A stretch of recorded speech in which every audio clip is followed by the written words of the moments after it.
চেঁচাবে না, এত জোরে চালাবে না। নিয়ম জানো না তোমরা? আরে কেন ট্রাফিক হাবিলদার হচ্ছে কাকা? বিশাল আমাদের নিয়ম শেখাতে এসেছে। গৌরব, শেখর, চল।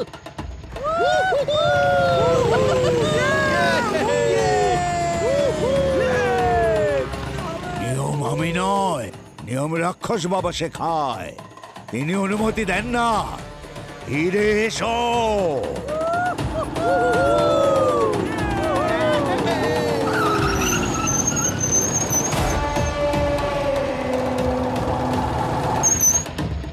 রক্ষক বাবা বাসস্থান আর এই মূর্তি মন্দির সবকিছু তো ওরকমই যেরকম বোর্ডে লেখা ছিল। আর বাবা বলেছিল, তার মানে পারমিশন নিতে হবে। কিন্তু কিভাবে? আরে ভাই, এটা বাড়ি না বাড়ির কঙ্কাল? আর ভাই, রাস্তার মাঝখানে এরকম কারা বানায়? হ্যাঁ, আরে এমন অদ্ভুত জায়গায় এসে আমরা কিছু করে যাব না, এমনটা হয় নাকি কখনো? করতে হবে, করতে হবে। কি করা যায়? মানব, গৌরব ভাই, চল না এখান থেকে। এটা আবার আরে কি এটা আবার জিনিস? কি জিনিস? মানব ভাই, চল না এখান থেকে। এগুলো আবার কি পাগলামো করেছে? এই দেখ, এটা নিয়ে কি করে? জানি। আরে মানব, গৌরব ভাই, চল না এখান থেকে। ভাই চল না প্লিজ, অন্য কোনো রাস্তা নিয়ে নেওয়া আরে যাবে। ভিতর ডিম, এইটুকুতে ভয় পেয়ে গেলি? আমরা এখান দিয়ে যাব। গৌরব, বোঝানো ওকে একটু ভাই। আরে ভাই, কি ফালতু কথা বলছিস? তুই যদি যেতে চাস তাহলে এখান থেকে ফিরে যা, আমরা এদিক দিয়েই যাব। ভাই প্লিজ, মানব, গৌরব ভাই, শোন না, আমরা বরং অন্য রাস্তাটা নিই প্লিজ ভাই। এই তুই চুপ কর। মানব, আমরা তো এদিক দিয়ে গৌরব, যাব। শোন না ভাই, তুই না শোন যেতে না চাইলে প্লিজ ফেরত ভাই। চলে যা। করিস না এরকম ভাই। মানব, গৌরব, চল, চল, চল।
মানব, গৌরব।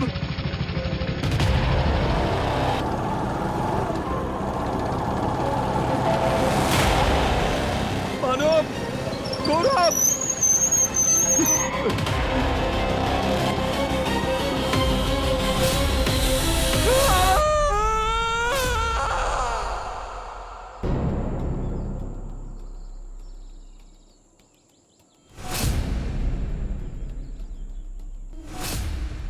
স্যার, এত নির্মমভাবে কে মারতে পারে? এমন কেউ যে হুঁশিয়ারি দিচ্ছে যে ভুল করলে তার শাস্তি এরকমই হবে। আরে বডি পাওয়া গেল কি না? স্যার, জঙ্গলটা খুব ঘন। হ্যাঁ, তো করছোটা কি? তাড়াতাড়ি খোঁজো। জঙ্গল ঘন তো কি করব? কি বলবেন স্যার? তুমিও খোঁজো।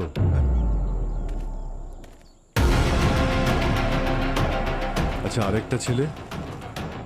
স্যার, ওই সেই তৃতীয় জন যার ব্যাপারে আমি আপনাকে বলেছিলাম। ওই দুজনের সঙ্গে ও ছিল, কিন্তু ও বেঁচে গেছিল স্যার। আর পর থানায় এসে ওই আমাদেরকে ইনফরমেশন দেয়। তোমার নামটা যেন কি বললে? শেখর। শেখর, আমি তোমার মনের অবস্থাটা বুঝতে পারছি, কিন্তু তোমার বন্ধুদের খুনিকে ধরার জন্য তোমার সাহায্য লাগবে। কাল রাতে কি হয়েছিল বলো। স্যার, আমরা তিনজন বাইক ট্রিপে বেরিয়েছিলাম। মজা করতে করতে রাস্তা দিয়ে এগোচ্ছিলাম, ঠিক তখনই চেঁচাবে না, এত জোরে চালাবে না। নিয়ম জানো না তোমরা? আমাদের রক্ষক বাবার কথায় বিশ্বাস করা উচিত ছিল। আচ্ছা অফিসার, এই রক্ষক বাবার ঘটনাটা কি? এটা অনেক পুরনো গল্প। পার্নালাল নামে একটা লোক ছিল যে এখানে থাকতো, আর সে নিজের বাড়ি বানাতে চেয়েছিল। একদিন সাংঘাতিক বৃষ্টি হচ্ছিল, ও বাইক নিয়ে বেরোলো আর এখানে অ্যাক্সিডেন্ট হয়ে গেল। স্যার, সেই অ্যাক্সিডেন্টে ওর মাত্রা আলাদা হয়ে গেল। স্যার, তারপরে এই ফ্রেমটিকে যারাই বানানোর চেষ্টা করেছে তারা কেউ বাঁচেনি স্যার, সবাই মরে গেছে। এই রাস্তাটারই রক্ষা করেও, তাই সবাই ওকে রক্ষক বাবা বলে ডাকে। তারপর থেকে যখনই মানুষজন এখান দিয়ে যাওয়া আসা করে কোনো সমস্যা হলেই এখানে খুব কুয়াশা হয়ে যায়, বাইকের আওয়াজ শোনা যায়, আর যারা এখান দিয়ে ক্রস করে যায় তারা কখনোই ফেরে না স্যার। এর আগেও কেউ মারা গেছে এখানে? গল্পই শুনেছি স্যার, কখনো চোখে দেখিনি স্যার। অভিজিৎ স্যার, হ্যাঁ পঙ্কজ, বডি স্পেলে নাকি? না স্যার, টায়ার মার্ক পেয়েছি। হ্যাঁ, এই দেখুন, 1 2 3, 3টে টায়ার মার্ক রয়েছে স্যার। দুটো হয়তো ওই দুটো ছেলের, আর তৃতীয়টা ওই ওই ভুতুরে লোকটার হবে স্যার। এরপরে ট্র্যাক করা কঠিন, কারণ এগুলো ঝোপঝাড় স্যার। আচ্ছা ওই দিকটায় কি চেক করেছো কোথা থেকে এসেছিল বাইকগুলো?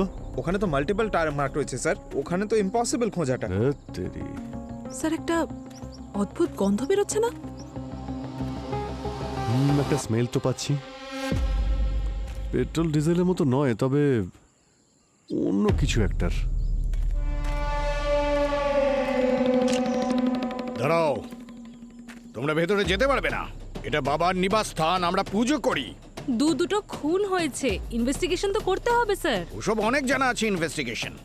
মৃত ব্যক্তিরা রক্ষক বাবার অপমান করেছে, অনুমতি বিনা ভেতরে ঢুকলে দাঙ্গা লেগে যাবে।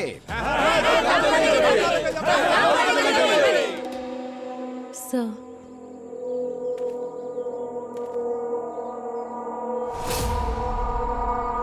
স্যার স্যার বডি তো দূরের কথা, এখানে তো রক্তের চিহ্নটুকুও নেই। মনে হচ্ছে এই মাথাগুলোকে এখানে কাটা হয়নি, তাহলে আশেপাশে রক্ত পাওয়া যেত।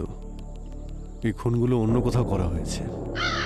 আচ্ছা ইন্সপেক্টর, এই জঙ্গলটা কতটা বড়? স্যার এই জঙ্গলটা 40 একরের মতো হবে। এটা পুরোটা খুঁজতে অবস্থা খারাপ হয়ে যাবে, প্রায় অনেকদিন সময় লেগে যাবে।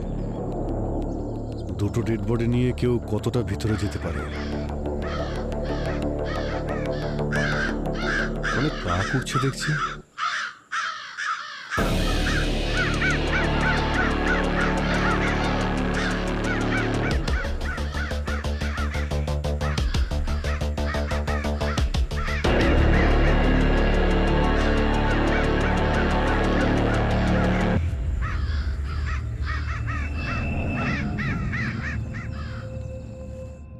একটা ইউনিফর্মেরই অভাব আছে পঙ্কজ, তাহলে একদম পুরো ব্যাক বেঞ্চার মনে হতো তোমাকে। আরে স্যার, আমি তো আপনার আর অভিজিৎ স্যারের মতোই চলছি স্যার। ঠিকই বলেছো, তোমার মতো স্টুডেন্ট থাকলে তো স্কুলই বন্ধ হয়ে যাবে। হ্যাঁ সালুখে, হ্যাঁ আশা করি তোমার স্কুল বন্ধ করতে হবে না। মানে? না মানে কিছু যদি জেনে থাকো তাহলে ঠিক আছে, নইলে নইলের কোনো প্রয়োজনই পড়বে না। আরে তাহলে তাড়াতাড়ি বলো না। হ্যাঁ বলছি, এই দেখো বস, এই যে টায়ারের চিহ্নটা রয়েছে, এর উপর দিয়ে বাইক চলেছে অবশ্যই, কিন্তু এর মৃত্যুর পর চলেছে। আরো একটা কথা, এই যে শরীর থেকে মাথাটা আলাদা করা হয়েছে, সেটাও এর মৃত্যুর পর করা হয়েছে। মানে এইসব লোক দেখানো ব্যাপার? আসলে ভয় দেখানোর জন্য এগুলো করা হচ্ছে? আচ্ছা এর পিছনে কারণটা কি? আমি বলছি,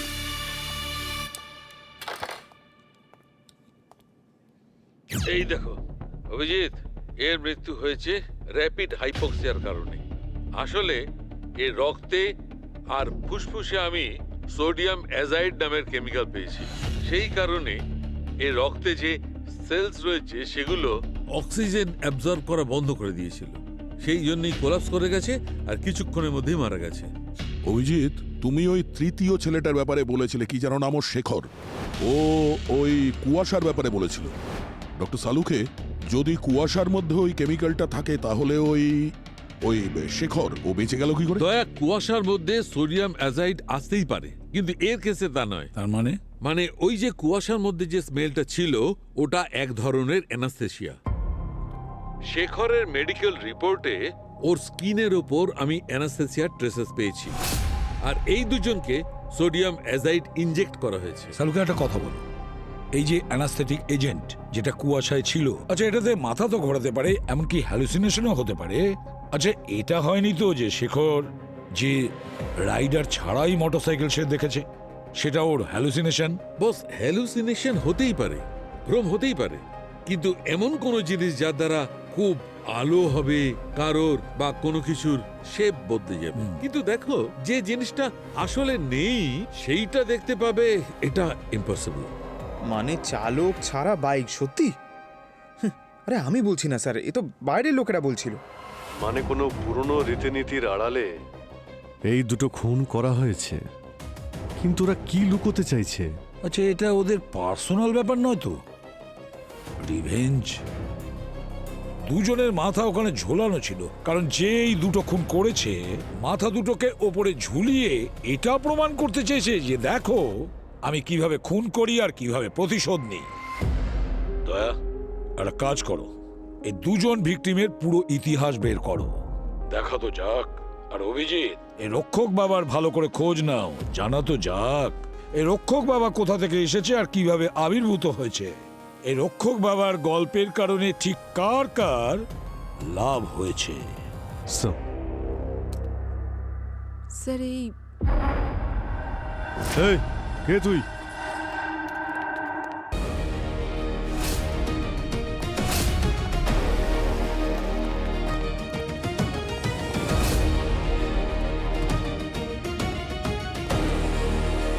আরে ওই লোকটা তো পালিয়ে গেল।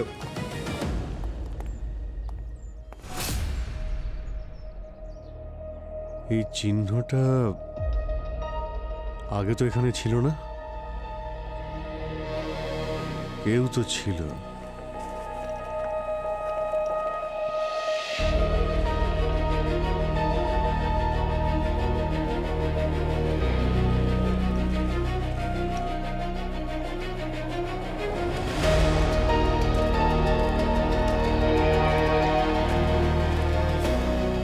প্রত্যেক জায়গায় এই চিহ্নটা রয়েছে।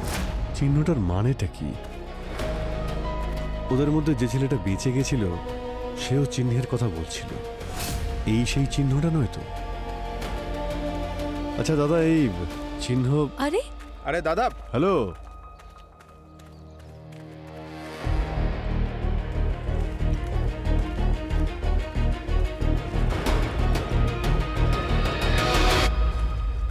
এদিকে শোনো ভাই। আচ্ছা, এই ওখানে যে চিহ্নটা আঁকা রয়েছে লাল রঙের, এইরকম গোল মতো, তুমি কি জানো এটা কিসের চিহ্ন?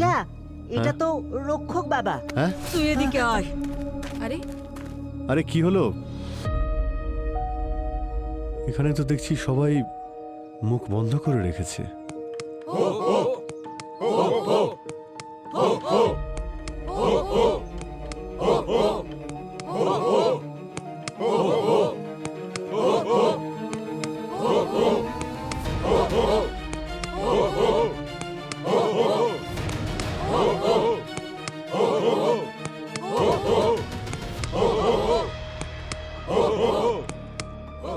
স্যার এটা আবার কি? কোনো অন্ধবিশ্বাস নাকি ভয়?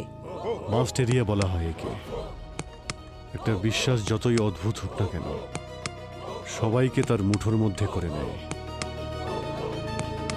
এটা খোঁজ নিতে হবে যে এদের বিশ্বাস যে রক্ষক বাবা এদেরকে বাঁচাবে, নাকি কেউ ভয় পাচ্ছে যে রক্ষক বাবা যেন এক্সপোজ না হয়ে যায়।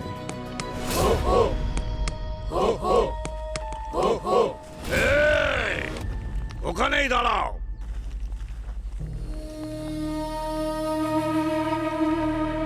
সাহস হয় কি করে তোমাদের আমাদের রক্ষক বাবার নাম নেওয়ার, তাও আবার উচ্চস্বরে? তোমরা বাইরের লোকেরা আমাদের নিয়ম কানুন জানো না, তোমরা তাকে সম্মান করো না। তোমাদের জন্য আমাদের গ্রামে খুব বড় অভিশাপ নেমে আসবে। যাও, চলে যাও এখান থেকে। দুজন খুন হয়েছে, ধর থেকে তাদের মাথা কেটে ফেলা হয়েছে।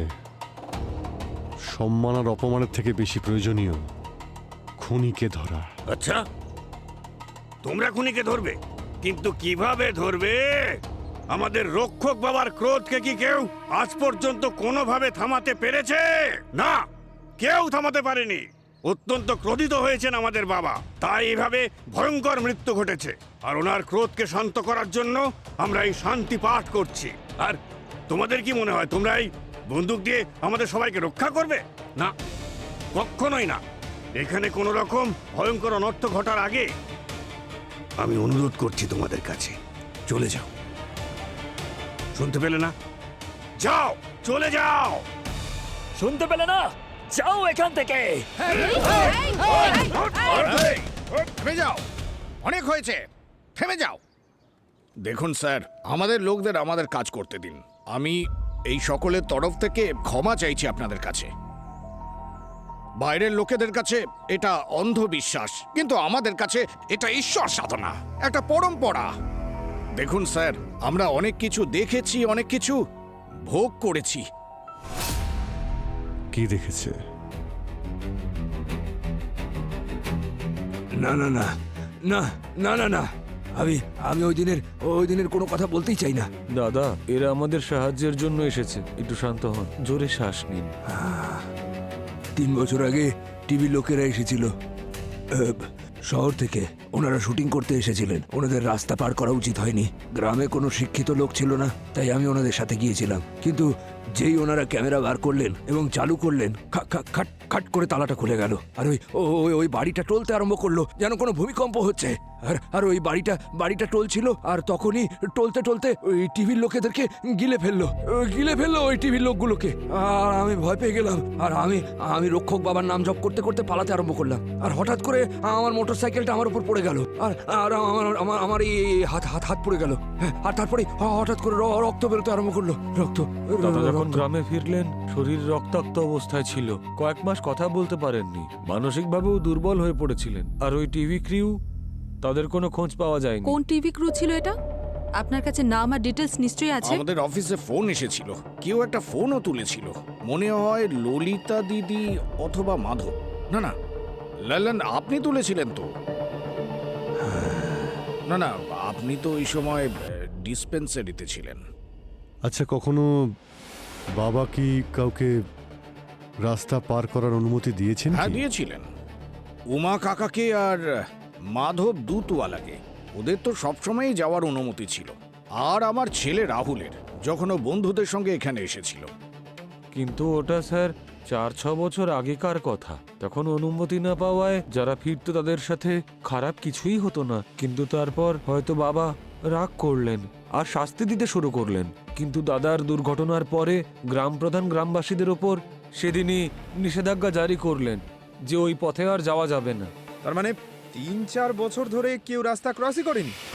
আচ্ছা, উনি যাদের অনুমতি দিয়েছিলেন তারা এখন কোথায়? উমা কাকা তো আর বেঁচে নেই। মাধব আর ললিতা দিদি, তারাও তো গত।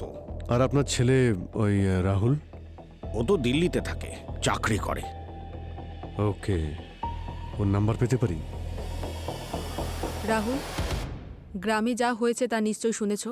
হ্যাঁ, খুবই শকিং ছিল। আর এটা তো বহু বছর ধরে চলে আসছে, কিন্তু এরকম আগে কখনো হয়নি। আপনার বাবার কথা অনুযায়ী আপনি ওই সেই ভাগ্যবান লোকেদের মধ্যে পড়েন যারা বাবার স্থান পার করার অনুমতি পেয়েছেন? হ্যাঁ স্যার, আমি শহরের কিছু বন্ধুকে গ্রামে নিয়ে গিয়েছিলাম। আমরা ওখানে গেলাম, গুরুদেব পুজোও করলেন, মানত পূরণ করলাম। তারপর আমরা বাইক নিয়ে চলে গিয়েছিলাম। গুরুদেব 1-2 জায়গায় দাঁড়াতে বলেছিলেন। মনে হয় এই কুয়াশা আর বাইকের গল্পটা গল্পই থেকে গেছে। না, আমি এটা বলতে চাইছি যে বেশিরভাগ লোকের যেখানে যাওয়া বারণ, সেখানে আপনি অনুমতি পেলেন কেন? স্যার, সত্যি বলতে মনে হয় এটার জন্যই যে আমি একজন গ্রাম প্রধানের ছেলে। স্যার, আমি একজন ইঞ্জিনিয়ার, প্রফেসর। সত্যি বলতে এইসব কিছু আমি একদম বিশ্বাস করি না। জেদ করার কারণেই গুরুদেব আমাকে পুজো করতে বললেন, তন্ত্রমন্ত্র করলেন, আর উনি তারপর দেখালেন যে বাবা কিভাবে অনুমতি দিয়ে দিয়েছে। আচ্ছা, এই লাল্লানের মাথা খারাপ হওয়ার বিষয়ে আপনি ঠিক কি বলবেন? স্যার, ওইসব আমার গ্রাম ছেড়ে আসার পরেই হয়েছে। এমনিতে লাল্লানের মাথা তো প্রথম থেকেই খারাপ ছিল। ওর জন্য গুরুদেব প্রত্যেক মাসে 3-4 বার পুজো করত।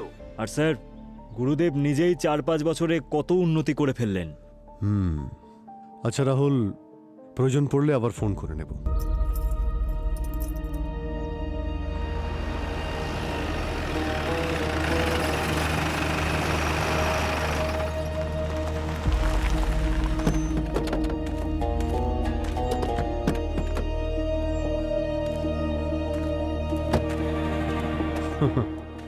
আসুন আসুন গুরুদেব, আসুন। আচ্ছা পঙ্কজ, আমি তো শুনলাম যে গ্রামের প্রধান মশাই লোকেদের এইখান থেকে যাতায়াত করা বারণ করে দিয়েছেন। আরে স্যার, সে তো আমাদের মতো সাধারণ মানুষের জন্য। রক্ষক বাবার গল্প শোনানোর মতন মহান ব্যক্তিদের জন্য নাকি? আরে হ্যাঁ, এই কথাটা তো ঠিক। আমি সব বুঝতে পারছি যে তোমরা দুজনে মিলে কি চক্রান্ত করছো। আসল খুনিকে ধরার বেলায় তোমরা লবডঙ্কা, আর এখন উঠে পড়ে আমার পেছনে লেগেছো তোমরা। মনে রেখো, যদি গ্রামবাসীরা কোনোভাবে জানতে পারে যে তোমরা আমাকে এখানে ঘিরে রেখেছো, তাহলে তাহলে তাহলে কি? হ্যাঁ, আরে আমার মনে হয় যে সবাইকে এখানে ডেকেই নি। আমার দেখতে খুব ইচ্ছে করছে যে যখন সবাই জানতে পারবে যে গুরুদেব তাদের বোকা বানাচ্ছেন, ওনার বাড়িতে কালো টাকা পড়ে রয়েছে, ওনার বাড়িতে প্রপার্টির পেপারস পড়ে রয়েছে, তাহলে ওরা কিভাবে রিয়্যাক্ট করবে। রক্ষক বাবার গল্প থেকে সব থেকে বেশি লাভ তুমি করছো রাকেশ নন্দন ওরফে গুরুদেব। এতটাই যে তুমি দুবাইতেও বাড়ি কিনে ফেলেছো আর নিজের সন্তানদের ওখানে সেটেল করে দিয়েছো। হ্যাঁ, তারপর শহর থেকে 3টে ছেলে আসে আর তোমার এই মন গড়া গল্পকে চ্যালেঞ্জ করে, আর তোমার মনে হলো যে গ্রামের লোকেদের ভয় কেটে যাওয়ার আগেই ওদের রাস্তা থেকে সরিয়ে দিতে হবে। আসলে কি, এই দেশে মানুষকে যুক্তি তর্ক দিয়ে নয়, ভয় দিয়ে বেঁধে রাখতে হয়। আর সেই ভয় আসে অলৌকিক কোনো ঘটনা থেকে, বুঝলে? আর যে সেই ভয়কে দূর করে ফেলে সে গ্রামবাসীদের বিশ্বাসের পাত্র হয়ে ওঠে।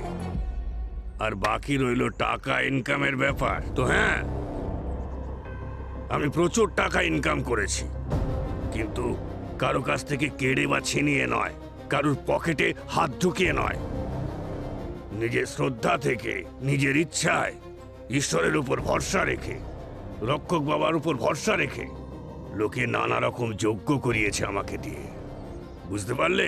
আর বাকি রইল যা আপনারা দেখেছেন, ও হলো আমার নায়েব। আর সারাদিনে টাকা পয়সার হিসেব দিতে ও এখানে আসে, কারণ এটাই হলো নির্জন সুরক্ষিত জায়গা, টাকা পয়সার লেনদেনের জন্য সব থেকে সুরক্ষিত জায়গা। আর আমি এতটাও মূর্খ নই যে আমার এই প্রতিষ্ঠাকে আমি বাজিতে লাগাবো। একটুখানি নিজের বুদ্ধির প্রয়োগ করুন। আমি পাগল নই যে মিডিয়াকে, পুলিশকে আমি এখানে ঢুকতে দেব। 300 লোকও যদি আসে না, তাহলে প্রমাণ করতে পারবে না এই গ্রামের লোকেদের কাছে আমি যে মিথ্যেকে প্রতিষ্ঠিত করেছি না, সেটা এরকমই থাকবে। যদি তোমাদের কাছে আমার বিরুদ্ধে কোনো প্রমাণ না থাকে, তাহলে ভালোবেসে বলো জয় রক্ষক বাবা, আর আমার রাস্তা থেকে সরো। হ্যাঁ,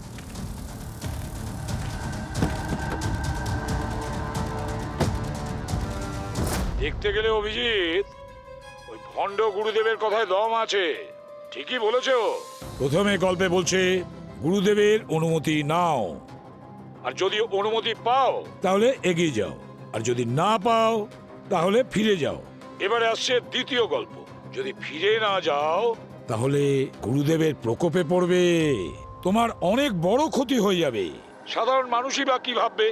সে যেই হোক না কেন, যে গল্প বানাচ্ছে না, সে ওই গ্রামকে নিজের কন্ট্রোলে রাখতে চাইছে, আর কিছু না।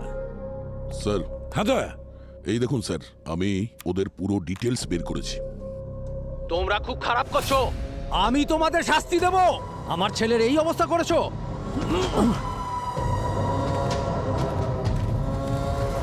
স্যার, ভিকটিম মানব, গৌরব আর যে বেঁচে গেছে শেখর, স্যার ওরা 3 জনে কানপুরের একটা কলেজে পড়াশোনা করত। স্যার, 2 বছর আগে এই 3 জনে মিলে একজন কলেজের স্টুডেন্টকে এমন বিরক্ত করেছিল যে ওকে হসপিটালে ভর্তি করতে হয়েছিল। স্যার, এই 3 জনের জেল হওয়ার কথা ছিল, কিন্তু এই শেখরের বাবা অনেক বড় বিল্ডার্সের মিস্টার ডাংরা, উনি ওনার ইনফ্লুয়েন্স দিয়ে 3 জনের জেল যাওয়া আটকেছিলেন। কিন্তু যে ছেলেটাকে বিরক্ত করেছিল ওর বাবা জয়প্রকাশ, উনি খুবই রেগেছিলেন ওদের ওপর, ওখানে ওদের অনেক হুমকিও দিয়েছিলেন। কিন্তু পরে এই 3 জনের ওপরে 2 বার অ্যাটাকও করেছিলেন উনি। কেস ফাইল হয়েছিল, কিন্তু প্রমাণ পাওয়া যায়নি। দয়া, এটাও তো হতে পারে যে একজন বাবা যার ছেলে মৃত্যুর মুখে গিয়েও ফিরে এসেছে, আর যার মনে হয় যে সে সিস্টেম থেকে সঠিক বিচার পায়নি, সে একটা পুরনো গল্প থেকে আইডিয়া নেয়, ওই 3 জনকে, যে 3 জন ওনার ছেলেকে ডিস্টার্ব করেছে, ওই 3 জনের মধ্যে 2 জনকে মেরে ফেলেছে, কিন্তু 3য় জনকে সে মারেনি। 3য় জন যে শেখর, তাকে কিন্তু সে মারেনি। অভিজিৎ, কানপুরে গিয়ে ওই জয়প্রকাশ আর তার ফ্যামিলির সঙ্গে দেখা করো, ভালো করে চেক করো ওর ব্যাকগ্রাউন্ড। আর তাছাড়া ওই রাস্তাতেও যাও যে রাস্তায় কুয়াশা ছড়ানো ছিল, সেখানে গিয়ে দেখো, খোঁজ নাও যে ওখানে ওই রাস্তায় যেতে গেলে মানুষ কেন ভয় পায়, কি এমন আতঙ্ক আছে ওই রাস্তায়, আর লোকেরা যদি ওই রাস্তায় না যায় তাহলে কার লাভ হয়।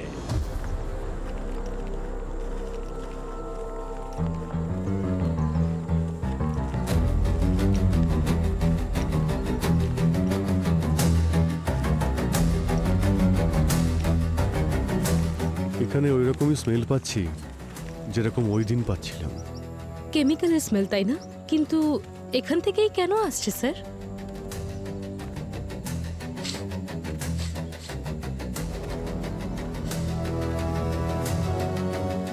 এখানেই কিছু আছে।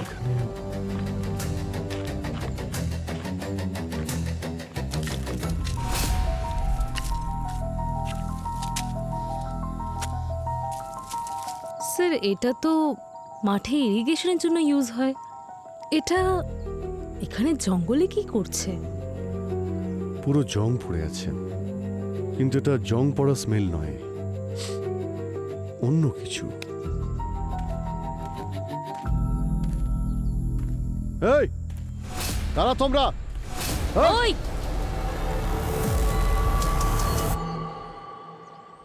আপনি ওনাকে চেনেন? এই যে বসে আছে, ও আমার ছেলে।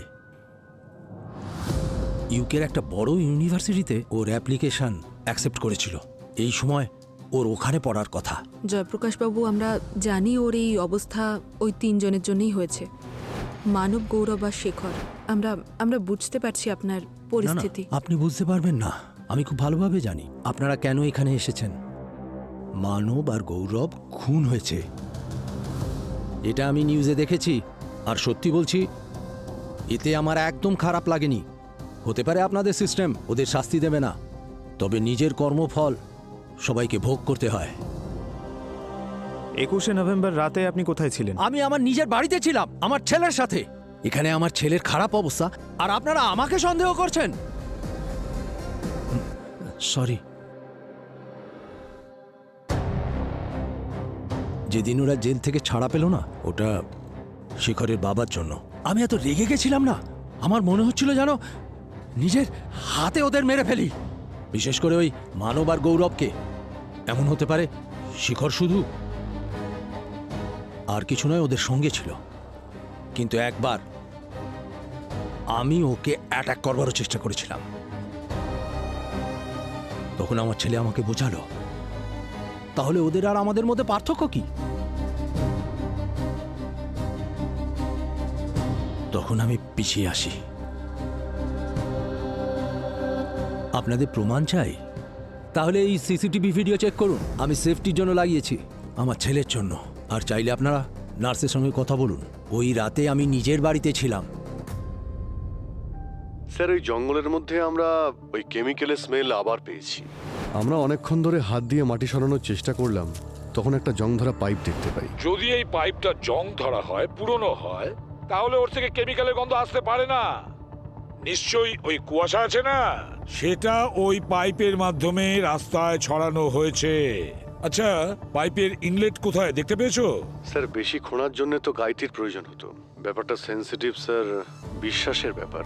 তাই সঠিক প্রমাণ ছাড়া তালা ভাঙলে আর মন্দিরের ভিতরে ঢুকলে ঝামেলা বাঁধতে পারে স্যার। স্যার, এছাড়া আমরা সমস্ত রাস্তা সার্চ করেছি। রাস্তাটা 1.5 কিলোমিটার লম্বা, আশেপাশে কোনো ঘর বাড়িও নেই, আর অন্যদিকে হাইওয়ে আছে। স্যার, মনে হলো কয়েকজন আমাদের পিছু নিয়েছে, তাই আমরা ওদের ধরি। স্যার, আর কত মারবেন স্যার? আমার কথাটা তো শুনুন স্যার। বল। স্যার আমরা সরকারি কর্মচারী স্যার, কাজ করতে এসেছি এখানে। ভয় পাচ্ছিলাম যে যদি রক্ষক বাবার প্রকোপ আমাদের উপর পড়ে যায়। যখন আমরা আপনাদের দুজনকে দেখলাম, তখন আমরা ভাবলাম যে আগে আপনারা যান, যদি আপনাদের কিছু না হয় তাহলে আমাদেরও কিছু হবে না, তাই আপনাদের পিছন পিছন আসছিলাম স্যার। আর সরকারের কোন কাজ যেটা করতে তোমরা এখানে এসেছো? স্যার, এই রাস্তাটা বন্ধ করার ছিল। স্যার বললেন যে এখানে বাইপাস করার টেন্ডারটা পাস হয়ে গেছে। ভালোই হয়েছে না স্যার? এরকম অভিশপ্ত রাস্তার হাত থেকে তো বাঁচতে পারবো। হরিশ, রাস্তার কথা বলিস না, রক্ষক বাবা। সরকারি লোক এই জন্য ছেড়ে দিচ্ছি। নাম ঠিকানা লিখুন আর এখান থেকে চলে যান। অভিজিৎ, খোঁজ নাও যে ওই বাইপাসের রোড কে কন্ট্রাক্ট নিয়েছে। আর একটা কথা, যদি এই খুন জয়প্রকাশ না করে থাকে তাহলে সেটা আর পার্সোনাল নেই। এই ব্যাপারটা ঘুরে ফিরে সেই জায়গায় যাচ্ছে, ওই রাস্তায়, কুয়াশা ভরা রাস্তায়। অভিজিৎ, খোঁজ নাও, খোঁজ নিয়ে দেখো ওই কুয়াশা ভরা রাস্তা যদি বন্ধ হয়ে যায় তাহলে কার কার লাভ হবে, কার লাভ হতে পারে, খুঁজে তাকে প্রশ্ন করো। ওই রক্ষক বাবার কাছে ঘুরে এসো, নিজেদের স্টাইলে অনুমতি নাও রক্ষক বাবার কাছ থেকে।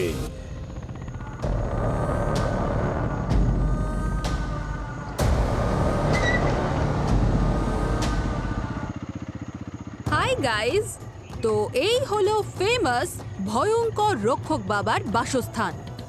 বলা হয় যে অনুমতি না পাওয়া গেলে নাকি সামনের দিকে এগোনো যায় না। তাহলে চলো অনুমতি নেওয়া যাক। আরে অনুমতি গেল তেল নিতে, আমি গেলাম এখান আরে কোথায় যাচ্ছ? আরে আমরা রক্ষক বাবার ভিআইপি গেস্ট, চলো ভিতরে, চলো চলো। তাহলে আমরা যাচ্ছি, চলো। আরে আরে আরে আরে ঘন্টা, আরে আরে আরে আমার ঘন্টা বেজে চলো, গেছে। চলো চলো চলো চলো। কে বাজাচ্ছে? আরে পেয়ে গেছি অনুমতি, চলো ভিতরে চলো। আরে মজা হবে, চলো চলো না। এই দেখুন, এই হলো বাসস্থান আর এই হলাম আমরা। আমার মনে হচ্ছে এই ছোট ছোট বাইকগুলোকেও বাবা অনুমতি দিয়েছেন।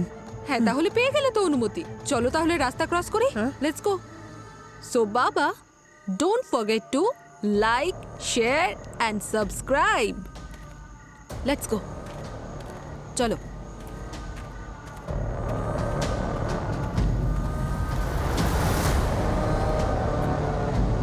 রাস্তা ক্রস করা যাক।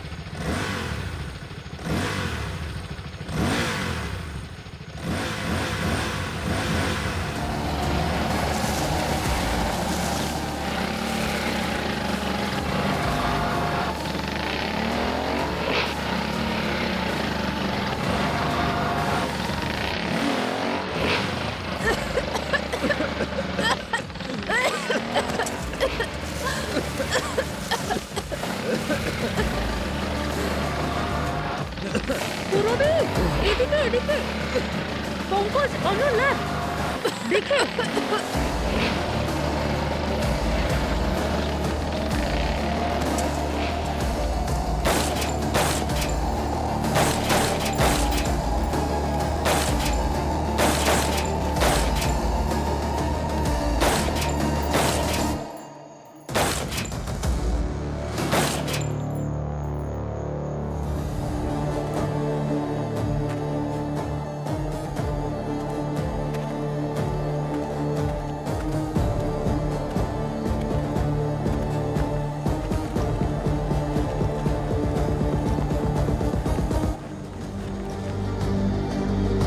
তাহলে এই হলো সেই রাইডার ছাড়া বাইক। এখন এই রাইডারের খোঁজ তো ডক্টর সালুখেই দেবে। আরে কি ডক্টর সালুখে, রক্ষক বাবার বাইক স্বয়ং আপনাকে দর্শন দিচ্ছে আর আপনি চিল করছেন। এটা বাইক ভাই, রক্ষক বাবা তো নয়। তুমি ওই বাইকটাই কিশোরের মধ্যে আমাকে ফাঁসিয়ে দিয়েছো। আরে ভাই, কঙ্কালের মধ্যে দিয়ে মৃতের সঙ্গে কথা বলি, এই বাইকের সঙ্গে নয়। এই জন্যে আমি এই মিস্টার রাঘব, মেকানিক্যাল রোবোটিক ইঞ্জিনিয়ার, ওনাকে ডেকে এনেছি। কে বলবে? বলো ভাই রাঘব, বলো। স্যার, এটা সেলফ ব্যালেন্সিং বাইক। এর হুইল হারভে সার্ভোমিটার লাগানো আছে আর ন্যারো সেন্সারও। এটা মডিফাইড ইসিউ দিয়ে চলে আর এটার রিমোট সিগন্যাল প্রায় 5 কিলোমিটার অবধি যেতে পারে। এই সিম্বল, এটা রোবোটিক্সের অনেক পুরনো পদ্ধতি। এটাকে ইলেকট্রোলুমিনাইট কোটিং দিয়ে তৈরি করা হয়েছে, যা হেডলাইট থেকে সার্কিটের সঙ্গে যুক্ত। যখনই এর মধ্যে দিয়ে কারেন্ট পাস করে তখন এটা গ্লো করে। ইন শর্ট, অ্যাডভান্স রোবোটিক্সের মাধ্যমে এই বাইক বিনা রাইডারে চলে। আর তাই লোকেরা ভাবে এটা ভুতুড়ে বাইক। কিন্তু প্রফেসর, এটা বলুন যে এই বাইক ঠিক সেই সময় কি করে আসে যখন অন্য কোনো বাইক ওই বাড়ি থেকে 10 মিটার এগিয়ে যায়? Good question. এটা রিমের মধ্যে না একটা সেন্সর লাগানো আছে। ক্রিমিনালরা রাস্তার নিচে প্রেসার সেন্সর লাগিয়েছে। যখনই ওর উপর দিয়ে কোনো কিছু যায়, এটা সিগন্যাল রিসিভ করে আর বাইক অ্যাক্টিভেট হয়ে যায়। মানে এই সিগন্যাল পেলেই কুয়াশার খেলাটা শুরু হয়ে যায়, যা বাড়ির কোনো পাইপ থেকে বের হয়। আর 3-4 মিনিটের মধ্যে বাইক দেখতে পাওয়া যায়। তার মানে হলো এই কুয়াশার ড্রামার মধ্যেই বাইক ওখানে পৌঁছে যাওয়ার সময় পেয়ে যায়। তাহলে এই কথা, পেয়ে গেছি তো আমরা প্রমাণ। তাহলে ঢুকে পড়ো নির্দ্বিধায় ওই বাড়ির ভেতরে, আর খোঁজ নাও ওই ফগ মেশিনের। আর এটাও খোঁজ নাও উইদাউট রাইডার বাইকের অরিজিনাল রাইডার কে, কে সে রাইডার। 1 মিনিট, তুমি কোনো ইঞ্জিনিয়ারের সাথে কথা বলেছিলে না? গ্রাম প্রধানের ছেলে? স্যার, আমি একজন ইঞ্জিনিয়ার, প্রফেসর। সত্যি বলতে এইসব কিছু আমি একদম বিশ্বাস করি না। ওই রাহুলের সঙ্গে কথা বলতে হবে। কিন্তু স্যার, এই রাহুল এসব কেন করবে? আর যদিও দিল্লিতে থাকে তাহলে গ্রামে এইসব কাজ কে সামলাচ্ছে? তাহলে স্যার ওই বাইপাস রোড টেন্ডারের কি হবে? স্যার, অনেকগুলো ব্যাপার আছে এখানে। 1 মিনিট বস, আমার কাছে এমন একটা জিনিস আছে যা তোমাদের এই প্রবলেম সলভ করে দেবে। 1 মিনিট, এই দেখো, এটা জিপসাম রেসিডিউ। বস, এটা আমি এই বাইকের টায়ারের মধ্যে থেকে পেয়েছি। ও জানো, এই জিপসাম এমন জায়গায় পাওয়া যায় যেখানে কনস্ট্রাকশন চলছে, দেওয়ালে রং করবার সময় লাগে। পঙ্কজ, কন্ট্রাক্টরের সঙ্গে কথা বলো। আশেপাশে কোনো কনস্ট্রাকশন সাইট আছে কিনা ভালো করে দেখো। হ্যালো হ্যালো, শুনতে পাচ্ছেন? হ্যাঁ স্যার। আচ্ছা, আমরা যেখানে আছি সেখান থেকে 3-4 মিনিট দূরে অন্তত 2-4 কিলোমিটারের রেডিয়াসে ছোটখাটো কোনো আন্ডার কনস্ট্রাকশন বিল্ডিং রয়েছে? স্যার, এমনিতে তো সব নিউ কনস্ট্রাকশন 10 কিলোমিটারের আগেই আছে, কিন্তু স্যার জঙ্গলের দক্ষিণ দিকে একটা কনস্ট্রাকশন সাইট আছে। সোজা রাস্তায় গেলে অনেকটা দূরে পড়বে, কিন্তু যদি জঙ্গলের মধ্যে দিয়ে আপনি যান তাহলে খুব শর্টকাট হবে, তাড়াতাড়ি পৌঁছে যাবেন। উইডিআর বিল্ডার স্যার। স্যার, 2 দিন আগে যে তাড়াহুড়ো করে বাইপাসের টেন্ডারটা পাস হয়েছিল, ওটা ওরাই পেয়েছে। এর মালিক কে? স্যার, ওর নাম দাংড়া, কানপুরের বিল্ডার স্যার। আচ্ছা, ঠিক আছে, থ্যাংক ইউ। দাংড়া স্যার? দাংড়া।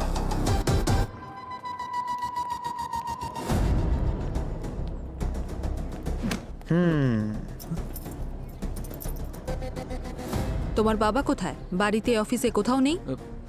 মানব আর গৌরবকে কে মারতে চেয়েছিল? হ্যাঁ, তুই নাকি বাবা?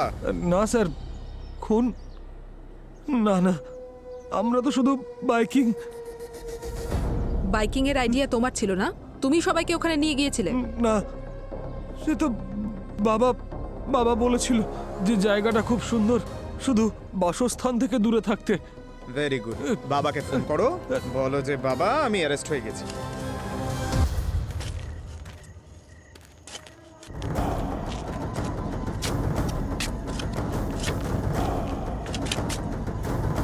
ম্যাডাম, এখানে কিছু পেয়েছি।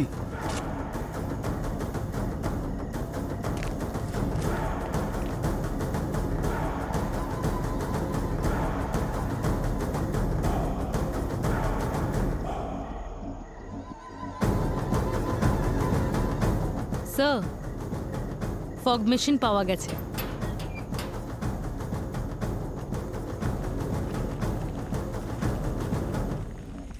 দেখো ওদিকটা, পুরো এরিয়াটা ভালো করে তল্লাশি করো। স্যার, আমি এই দিকটা দেখছি। ঠিক আছে।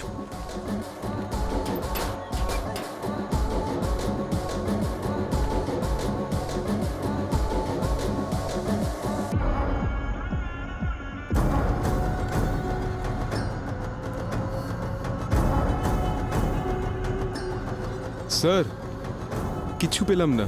এই দেখো, সার্ভো ব্র্যাকেট। আর এই যে কম্পিউটার আর বাকি জিনিসপত্র, আর এখান থেকে কন্ট্রোল করা হয় রক্ষক বাবার বাইককে।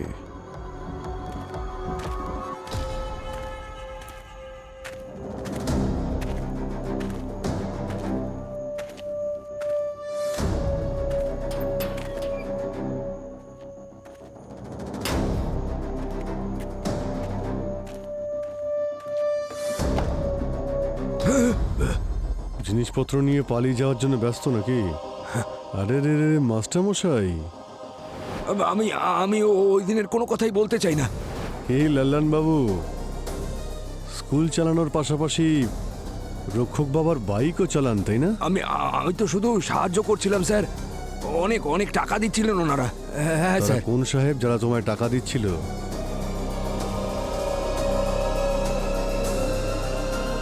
তারা তারা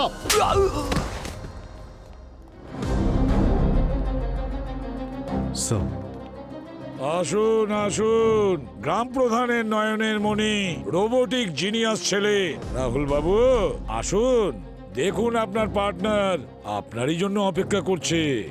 চলুন আমি বলে দিচ্ছি কি হয়েছিল। দাংরা বাবুর নিজের কোম্পানির জন্য বাইপাস রোডের খুব প্রয়োজন ছিল, কারণ তাতে ওনার কোম্পানির দাম বেড়ে যেত। কিন্তু সরকারের থেকে বাইপাস অ্যাপ্রুভ করানোর জন্য এই রাস্তাটা বন্ধ হওয়া খুব প্রয়োজনীয় ছিল। সেই জন্য তিনি রক্ষক বাবার পুরনো গল্পকে আবার জাগিয়ে তোলেন, আর লোকেদের বিশ্বাস করানোর জন্য রাহুলের সাহায্যে কুয়াশা আর বাইকের ড্রামা করেন। প্ল্যান তো খুব স্মার্ট ছিল। আর এত নিষ্ঠুরভাবে ওই নির্দোষ ছেলেগুলোকে প্রাণে মারার কি দরকার ছিল? শুধুমাত্র এই জন্যই সরকার চাপে পড়ে এই রাস্তাটা বন্ধ করে দিক, আর তোমাদের বাইপাসের জন্য কাজ শুরু করার পারমিশন দিয়ে দেবে? হ্যাঁ, কত কোটি টাকা কামিয়েছো তোমরা ওই দুটো খুন করে? বাবা, তুমি মানব আর গৌরবকে কত টাকা চাই তোমার? বলো না, কত টাকা চাই তোমার? তুমি আমার বন্ধুদের মেরে ফেললে। ওরা তোর বন্ধু ছিল না বোকা, কবে বুঝবি? আরে আমি যেটা করেছি সেটা টাকার জন্য নয়, তোর জন্য করেছি, তোর জন্য। আমরা ভুতুরে বাইক দিয়ে লোককে ভয় দেখিয়েছি, যার জন্য অনেক লোক সেই রাস্তায় যাওয়া বন্ধ করে দিয়েছিল স্যার। কিন্তু কিছু লোক এমনও ছিল নিজের ভাগ্য পরীক্ষা করতে চলে আসতো, কি আজ আমরা অনুমতি পাবো কি পাবো না, যেন কোনো তামাশা হচ্ছে। তারপর লাল্লানকে টাকা দিই। আগে একটা দুর্ঘটনায় ওর হাত চলে গিয়েছিল, তারপর আমরা ওই হাতটাকে একটা অস্ত্র হিসেবে ব্যবহার করেছি স্যার। টিভি ক্রিউ এর ঘটনাটা চাউর করেছিলাম। তারপর গ্রাম প্রধান গ্রামবাসীদের ওখানে আসতে আটকে দিয়েছিল। আমরা কারুর কিছু করিনি স্যার, কারুর ক্ষতি করিনি স্যার। আর যদি টেন্ডারের কথা বলেন, ওটা তো আজ নয় কাল আমরা পেতামই স্যার। কিন্তু ওই দুটো ছেলে নয় রাক্ষস ছিল স্যার। আর আমি যদি ওদের না মারতাম, ওরা যে কোনো দিন আমার ছেলেকে মেরে ফেলতো। আমার শেখর অন্য ছেলেগুলোর মতো নয় স্যার। ওরা রোজ ওকে নিয়ে মজা করত, মেয়েলি টাইপের, পুরুষত্বহীন, জানি না আরও কি কি বলে ওকে ডাকতো স্যার। আমার মনে হয়েছিল যদি ওদের সাথে থাকে, ঘোরাফেরা করে, তাহলে ওদের মতো কিছু একটা হতে পারে। কিন্তু এটা আমার সব থেকে বড় ভুল ছিল, যার জন্য ওকে জেল পর্যন্ত যেতে হলো। আমি জানতাম যে আমার ছেলে একদিনের জন্য জেলে থাকতে পারবে না, এই জন্য আমি টাকা দিয়ে তিনজনকেই জেল থেকে ছাড়িয়ে আনি। কিন্তু জেল থেকে বেরোনোর পর ওদের ক্ষমতা আরও বেড়ে গিয়েছিল। ওরা ওর ওপরে এমন অত্যাচার বাড়িয়ে দেয় যে আমার ছেলে ডিপ্রেশনে চলে গেছিল। তখন আমি ঠিক করেছিলাম যে আমার ছেলের ভালোর জন্য ওদের দুজনকে শেষ করে দিতে হবে। আমি সেই জন্য রক্ষক বাবার গল্পটা ফেঁদেছিলাম, ওকে বাইক ট্রিপের কথাটা বললাম। আর লাল্লান যে আগে কম্পাউন্ডার ছিল, ওকে দিয়ে আমি ইঞ্জেকশন আনালাম যাতে ওদের মৃত্যু হয়। আমার সব কিছু তো আগেই শেষ হয়ে গেছিল স্যার। কিন্তু রাহুল আমাকে বলল, কেননা এক ঢিল দিয়ে দুই পাখি মারি। আর ওদের দুজনের মুন্ডু ধর থেকে আলাদা রাহুলই করেছিল স্যার, যাতে গ্রামবাসীরা ভাবে রক্ষক বাবা অভিশাপ দিয়েছে। তাহলে ওরা ঝামেলা করবে আর আমাদের টেন্ডার পাস হয়ে যাবে স্যার। বড়লোক হওয়ার এত তাড়া, ডেড বডিগুলোকেও তোমরা ছাড়লে না। আমি কিন্তু এসব করতে চাইনি স্যার, আমি শুধু আমার ছেলের কথা ভেবেছিলাম। বাহ বাহ বাহ বাহ, একেই বলে পিতৃস্নেহ। বাহ, যদি ছেলের জন্য এতই চিন্তা করেছিলেন, তাহলে ওকে ওদের সম্মুখীন হওয়া শেখাতেন, ওদের এভাবে প্রাণ নিতেন না। আর সঙ্গে আপনার এই পার্টনার রোবোটিক জিনিয়াস রাহুল, ও তো ওদের দুজনের প্রাণ নিয়ে খেলা করেছে। এবার সারা জীবন ধরে আপনার এই স্নেহের ছেলে নিজে নিজেকে দোষারোপ করবে যে আমার কারণে দুটো লোকের প্রাণ চলে গেছে, তাদের খুন আমার বাবা করেছে। আর আপনি একাই বসে জেলে অনুতাপে দগ্ধ হতে থাকবেন। এটা আমি কি করেছি আমার নিজের ছেলের সঙ্গে।